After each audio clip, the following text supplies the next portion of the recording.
We call him Black Jesus, or you can call him Black Cat. Like, I'm gonna call him Mike. That's his name. So the level of fear that he inspired in others was insane. Wow. And I would tell him, I said, when I face him, we're gonna go at it. He says, oh, you don't want to do that. I'm like, what? Man, you don't know me, man. The love of the game, the challenge. Like, I would watch Magic play. I'd watch Michael play.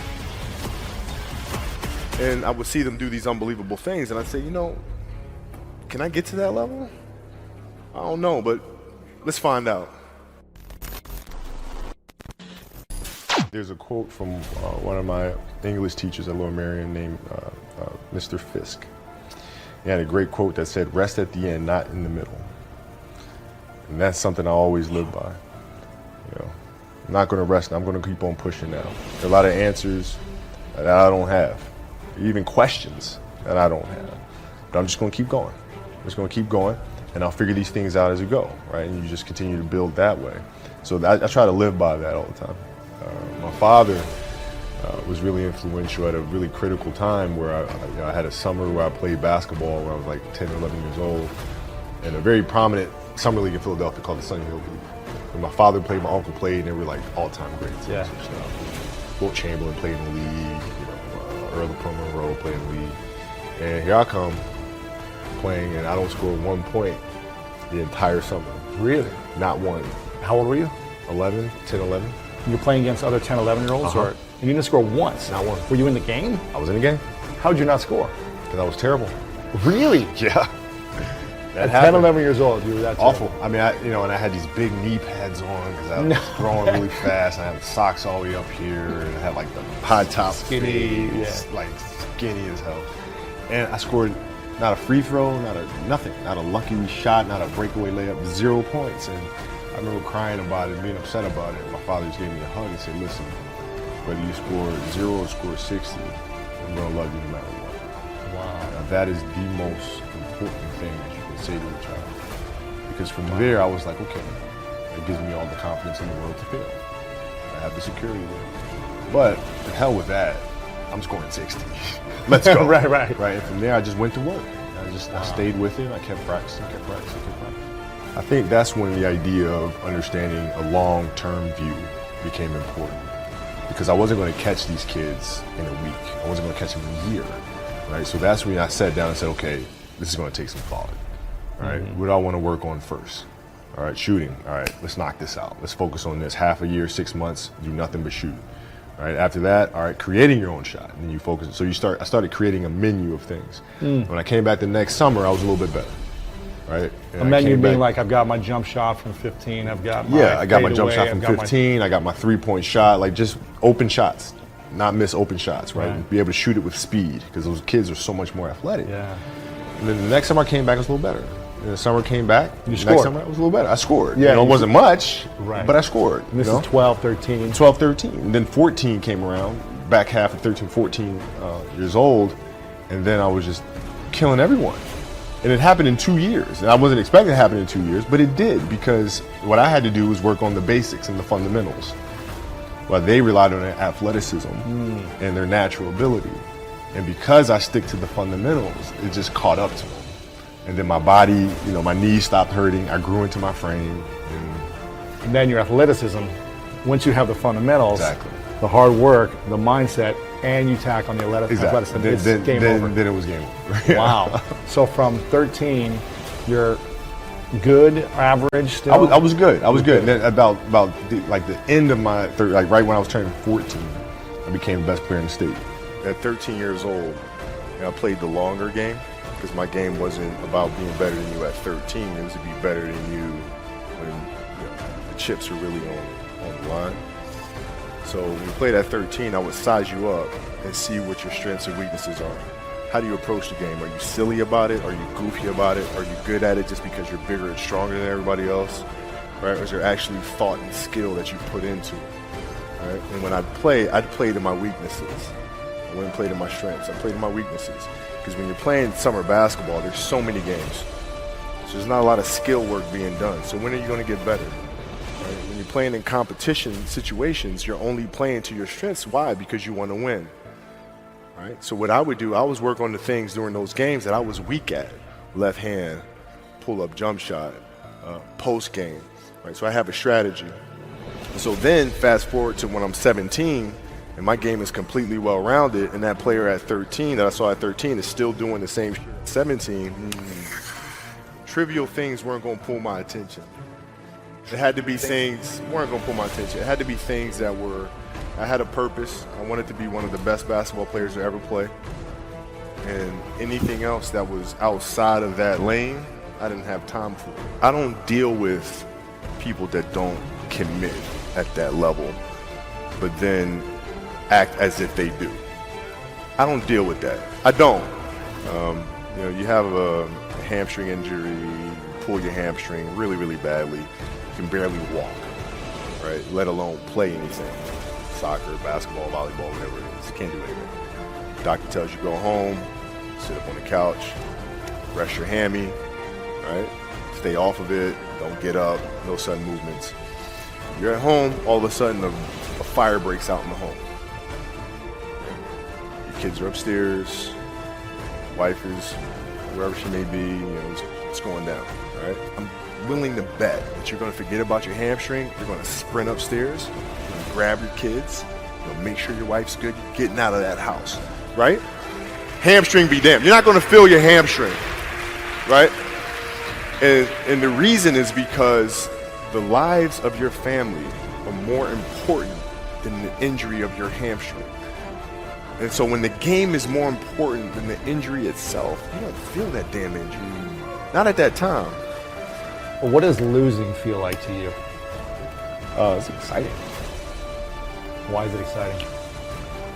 Because it means you have different ways to get better. There's certain things that you can figure out that you can take advantage of, right? Certain weaknesses that were exposed that you need to shore up, right? So it was exciting. I mean, it sucks to lose, Right.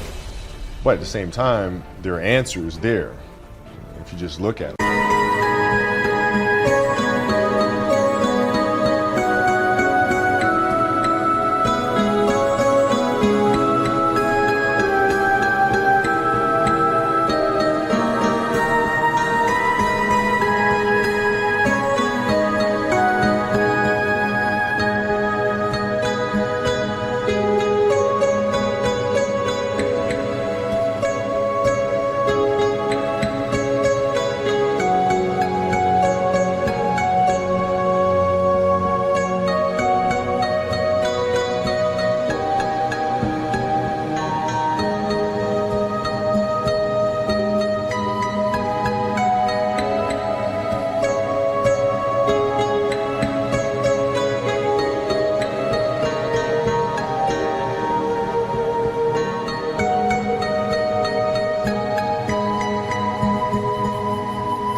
I mean, it's an obsessiveness that comes along with it. You want things to be as perfect as they can be, understanding that nothing is ever perfect. But the challenge is try to get them as perfect as they can be. And what can you do? It's in your control. So control what you can. I used to work out with the 76ers. I used to ask them, you know, what's it like to guard Mike? You know, Mike? You mean Black Jesus? I'm like, what the? Black who? Oh, we call him Black Jesus. Or you can call him Black Cat. I'm like, I'm gonna call him Mike. That's his name. So the level of fear that he inspired in others was insane. And I would tell him, I said, when I face him, we're gonna go at it. He says, oh, you don't wanna do that. I'm like, what? Man, you don't know me, man. And so when we matched up, I think he understood that. And you know, when I was 18, my first year, he got the best of me a bunch of times. I was right there the next play. You're not intimidating me, I'm not going anywhere. And I think he saw that level of respect, because I think he was the same way at 18 years old. And that common bond is what I think where our connection was built. I saw on Instagram that you're up at like 4 a.m. lifting by yourself in the dark. Why still wake up that early and train at this level in your life right now? Well, I mean, there's several factors for that. Like when I first retired, I let myself go a little bit. Really? You got a little, Oh yeah. a little chubby life? It was awesome. I was like, You enjoyed whatever. everything. Oh, man, I'm eating. But In and Might as out, well, man. bring it to me. Let's go. Steak? Oh, let's go. Right? Milkshakes? Let's do it. Let's Yeah, do man. it. And then the challenge was, okay, can I get back in shape? And it's really hard because there's no end goal. There's Not no game. training. There's no season. There's no. Right. So how do you motivate yourself to do How it? do you? How do you? And so for me, it was like, okay, I have to aim for something. So I said, I want to aim for size. I want to aim for bulk. Right, so that's a tangible thing. I'm going to go for that, right? But then also, it's my children, because like your kids can't see how hard you work. You go to the office, I come to the studio, they don't really see the effort, right? So how can we teach our children what it means to work hard? Well, you do it through training, right? So when I get up in the morning, my daughter goes with me. 4 a.m. 4 a.m. My 15-year-old goes with me. She goes with me before school, and it becomes a daddy-daughter thing. That's cool. She just got a permit, right? So she drives in the morning. It becomes a cool thing, right? But through that process, she understands the value of hard. And things taking time. And the same thing with my 12-year-old. She practices every day.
So it's through those behaviors is where I find the motivation.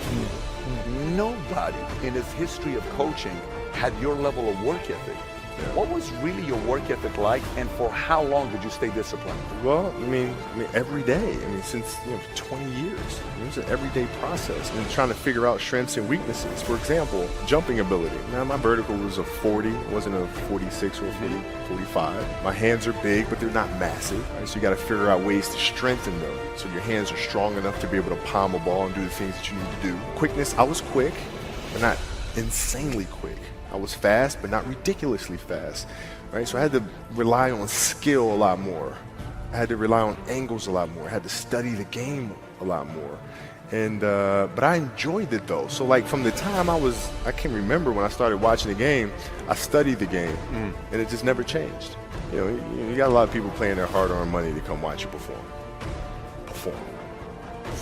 It's your job to be in shape. It's your job to be strong enough to perform at that level every single night. In the NBA, it was actually easier because what I found in the NBA is a lot of guys played for financial stability. And when they came to the NBA, they got that financial stability. So therefore, the passion and the work ethic and the obsessiveness was gone. So I'm looking at that, I'm like, oh my God, it's gonna be like taking candy from a baby. No wonder Mike wins all these championships. And then you had the players that had that passion but weren't willing to commit their entire lives to doing that, right? It's a choice. You have other things. You have family, you have all these other things that you have to do. The game can't really be your number one priority. But it's a balancing act, and that's the thing that's important, is understanding that we have to have so much energy. Because for like Natalia and Gianna when they were babies, especially Natalia because they're doing prime years, and I go to practice and I'd train and I'd play the game and I'd come home and I'd be sore and I'd be tired, and she wants to go swimming, she wants me to take her to the park, she wants to just jump on my back or whatever the case may be. You can't say, I'm too tired, I'm going to lay down. That's not fair. She doesn't know what the hell's going on, right? And if this was a game, you'd suck it up and play. I played games with the flu. I played games with 102-degree fever, man. Power. You can't do that. That is so powerful. Right? You got to be on, man.